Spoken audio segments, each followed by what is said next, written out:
नमस्कार, स्वागत है आपका बिहार समाचार में। बिहार की मुख्य खबरों की ओर बढ़ने से पहले एक नज़र सुर्खियों पर। बिहार में जहरीली शराब से हो रही मौतों पर तेजस्वी ने जताई चिंता, सीएम नीतीश से कर दी यह बड़ी मांग।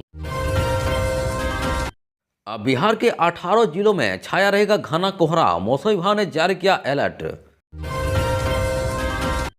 ई शिक्षा कोष पोर्टल पर फर्जी हाजिरी बनाने के मामले में बड़ा खुलासा, शिक्षा विभाग समेत इनके ऊपर लिया गया बड़ा एक्शन। अब बिहार में बम्पर निवेश से रोजगार के 2 लाख अवसर, इन क्षेत्रों में पैदा होंगी कई नौकरियां। नीतीश को हराने को लेकर तेजस्वी का मेगा प्लान, हर बूथ पर 62 लोग और 620 रुपये, आरजेडी के खाली खजाने को भरने की जबरदस्त तैयारी।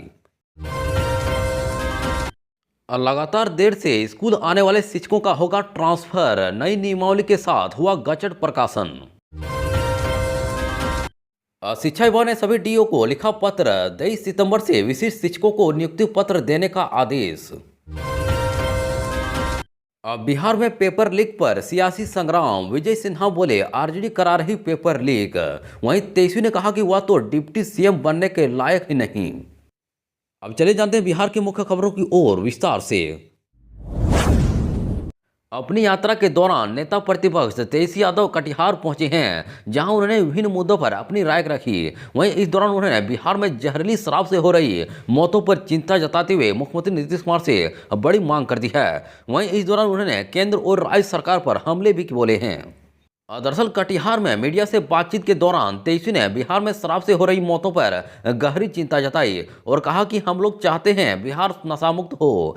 इसके लिए अगर कोई कानून बना है तो उसका सख्ती से पालन भी होना चाहिए। वहीं सरकार में जो लोग बैठे हैं इसे इंप्लीमेंट तो उन्हीं लोगों को कराना है, लेकिन आजकल तो शराब की होम डिलीवरी हो रही है। हमको लगता है कि सभी दलों को बुलाकर उनके साथ वार्ता होनी चाहिए और पार्टी की जो विचारधारा है उसे जन जन तक कैसे पहुंचाने और संगठन को कैसे मजबूत करना है उसी को लेकर संवाद कर रहे हैं। वहीं सीमांचल के इलाके के सबसे ज्यादा पलायन रोजगार के लिए हो रहा है। यहाँ उद्योग नहीं है, महंगाई सबसे ज्यादा है, जिसका खामियाजा सबसे ज्यादा महिलाओं को झेलना पड़ता है। इसलिए उन्होंने कहा कि हमारी सरकार बनती है तो महिलाओं के खाते में 2500 रुपये डाला जाएगा। वहीं वृद्धा पेंशन बगल के झारखंड राज्य में 1000 रुपया दिया जाता है, तो हम 1500 रुपये देने का काम करेंगे और 200 यूनिट बिजली फ्री में देने का भी काम करेंगे। वहीं सीमांचल डेवलपमेंट अथॉरिटी और कोसी डेवलपमेंट अथॉरिटी बनाकर इस इलाके के विकास का काम करेंगे। अगले 3 दिनों के लिए बिहार मौसम सेवा केंद्र ने मौसम पूर्वानुमान जारी किया है। वहीं राज्य में दिन के समय धुंधला आसमान रहेगा और न्यूनतम तापमान 8 डिग्री से 12 डिग्री सेल्सियस के बीच रहने की संभावना है। वहीं योजना एवं विकास विभाग बिहार सरकार द्वारा जारी दैनिक मौसम बुलेटिन के अनुसार अगले 24 घंटे में पश्चिमी चंपारण, मुजफ्फरपुर, पटना, जहानाबाद, दरभंगा, सीतामढ़ी, बक्सर, भागलपुर, खगड़िया, बेगूसराय, वैशाली, समस्तीपुर, वहीं मधेपुरा, नवादा, नालंदा, सिवान, सारण और जमुई जिले के भागों में देर रात एवं सुबह के समय घना कोहरा छाया रहेगा। वहीं पिछले 24 घंटे में पूर्वी चंपारण के घोड़ासहन प्रखंड एवं सारण के परसा प्रखंड में न्यूनतम तापमान 7.8 डिग्री सेल्सियस दर्ज किया गया। वहीं कटिहार के फालका प्रखंड में अधिकतम तापमान 30.6 डिग्री सेल्सियस दर्ज की गई। बिहार के अंदर शिक्षकों द्वारा फर्जी हाजिरी बनाने का मामला थमने का नाम नहीं ले रहा है। वहीं सूबे के अंदर शिक्षक मोबाइल फ्लाइट मोड में डालकर हाजिरी बना रहे हैं। इतना ही नहीं, कुछ शिक्षक बिहार में नौकरी करते हुए यूपी से हाजिरी बना रहे हैं। अब इन्हीं मामलों को लेकर शिक्षा विभाग ने बड़ा एक्शन लिया है। वहीं विभाग ने शिक्षक की नौकरी वापस ले ली है। इसके साथ ही इस काम ने संलिप्त बनाते हुए अधिकारी पर भी एक्शन लिया गया है। दरअसल बिहार के एक नवसृजित प्राथमिक विद्यालय से सामने आया है। यहाँ के एक शिक्षक द्वारा ई शिक्षा कोष पर हाजिरी में धोखाधड़ी का आरोप लगा है। इसके बाद अब इस मामले में विभाग की तरफ से एक्शन लिया गया। वहीं इस शिक्षक की पहचान अवधेश कुमार के रूप में हुई है। यही राज्य के प्राथमिक विद्यालय पकड़ी और पुरनिया में पंचायत शिक्षक के पद पर तैनात थे। अब इन्हें इस मामले में नौकरी से सस्पेंड कर दिया गया है। दरअसल इनके ऊपर ई शिक्षा कोष पोर्टल पर छेड़छाड़ कर हाजिरी बनाने का आरोप लगा है।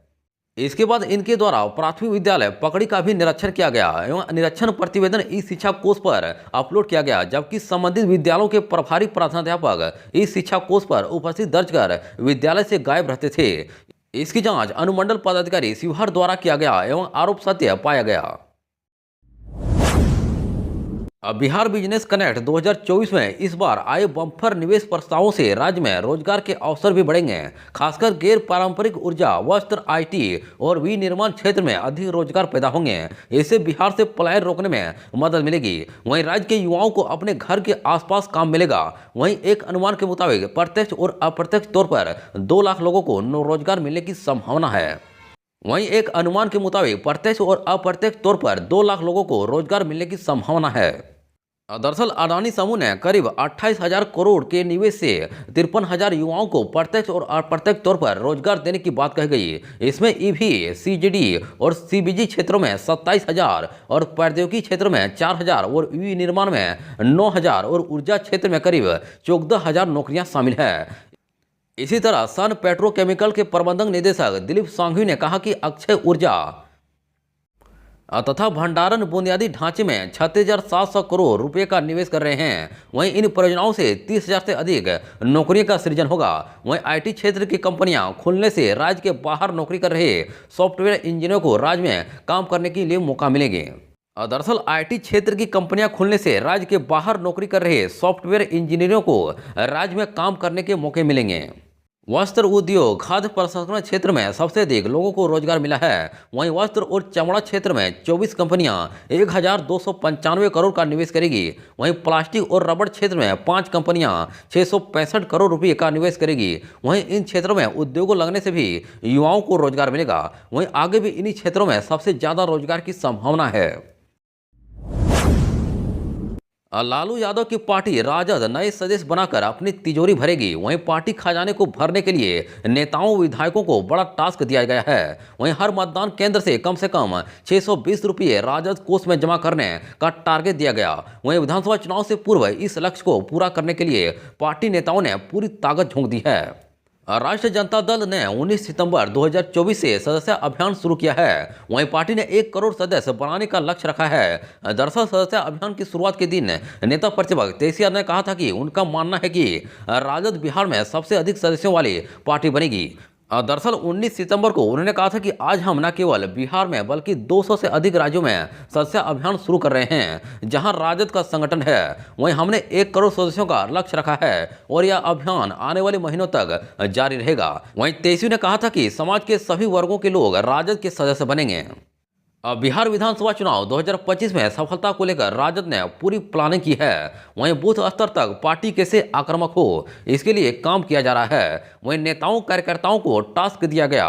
वहीं पार्टी नेतृत्व ने अपने नेताओं, विधायकों, विधान पार्षदों, पूर्व विधायक, पार्षद, हारे हुए प्रत्याशियों को लक्ष्य की पूर्ति के लिए काम करने को कहा है। वहीं पार्टी के वरिष्ठ सूत्र बताते हैं कि हर बूथ पर कम से कम 62 लोगों को राजद की सदस्यता दिलाने को कहा गया है। वहीं पार्टी का मानना है कि अगर सूबे के सभी बूथों पर कम से कम 62 मेंबर हो गए तब हमें सत्ता में आने से कोई नहीं रोक सकता है। वहीं नेताओं को साफ साफ बता दिया गया कि इस लक्ष्य को हर हाल में पूरा करना है। अब बिहार में अब लेटल तिफी करने वाले गुरुजी बिहार के सरकारी स्कूल में कार्यरत गैर जिम्मेदार और लापरवाह शिक्षकों के खिलाफ अब शिक्षा विभाग सख्त रवैया अपनाएगा। वहीं लगातार देरी से स्कूल आने वाले शिक्षकों का तबादला उनके मौजूदा प्रखंड या जिले से बाहर कर दिया जाएगा।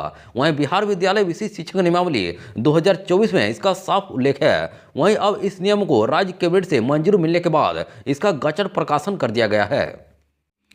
दरअसल यह नियमावली बिहार में लागू कर दी गई है जिसकी अधिसूचना भी जारी हो गई है। इसमें कहा गया कि अगर प्रशासनिक दृष्टि से ऐसे शिक्षकों का तबादला किया जाएगा जो लगातार देरी से स्कूल पहुंच रहे हैं। वहीं नई नियमावली में यह भी स्पष्ट किया गया कि शिक्षकों के लिए आचरण संहिता का अनुपालन अनिवार्य होगा। वहीं इसके पालन नहीं करने वाले टीचर के खिलाफ बड़ी कार्रवाई की जाएगी। इसके अलावा गड़बड़ी करने वाले और स्कूल का माहौल बिगाड़ने वाले शिक्षकों का भी तबादला किया जाएगा। वहीं जिला शिक्षा पदाधिकारी ऐसे शिक्षक का जिले में ही किसी अन्य स्कूल में उसका ट्रांसफर कर सकते हैं। इसके लिए संबंधित शिक्षक को 3 दिन का नोटिस देना होगा। वहीं जिले से बाहर तबादला करना है तो यह अधिकार शिक्षा विभाग के निदेशक के पास रहेगा। शिक्षा विभाग के प्राथमिक शिक्षा निदेशक पंकज कुमार ने सभी जिला शिक्षा पदाधिकारी को विशिष्ट शिक्षकों की नियुक्ति एवं पदासन को लेकर पत्र लिखा है जिसमें बिहार विद्यालय विशिष्ट शिक्षक नियमावली 2024 के नियम 4 के आलोक में आवश्यक निर्देश दिया गया।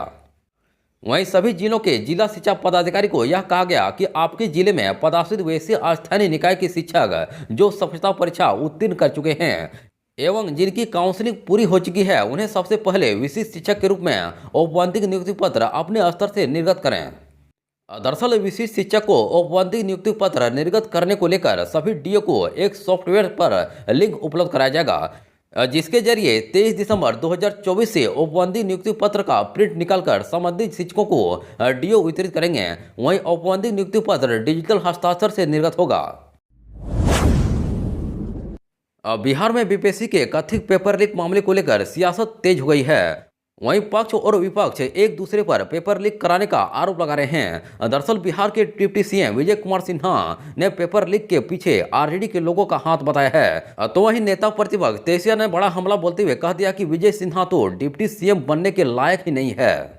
दरअसल बिहार में होने वाली परीक्षाओं के लगातार पेपर लीक होने के बाद सरकार पर सवाल उठ रहे हैं। वहीं विपक्ष इसके मुद्दा बनाकर सरकार पर हमरवार बना हुआ है। दरअसल तेजस्वी यादव ने तो इशारों में कह दिया कि सभी पेपर लीक के तार नालंदा से जुड़ रहे हैं। वहीं नालंदा मुख्यमंत्री नीतीश कुमार का गृह जिला है। ऐसे में तेजस्वी ने मुख्यमंत्री नीतीश कुमार को ही कटघरे में खड़ा कर दिया है। दरअसल पिछले दिनों 17वीं बीपीएससी की परीक्षा के दौरान अभ्यर्थियों ने पेपर लीक का आरोप लगाया था, जिसको लेकर लगातार सियासत हो रही है। वहीं बिहार के डिप्टी सीएम विजय कुमार सिन्हा ने विपक्ष पर गंभीर आरोप लगाए हैं। दरअसल विजय सिन्हा ने सीधे तौर पर पेपर लीक के लिए आरजेडी को जिम्मेवार बताया है। उन्होंने कहा कि पेपर लीक के पीछे आरजेडी के लोगों का हाथ है।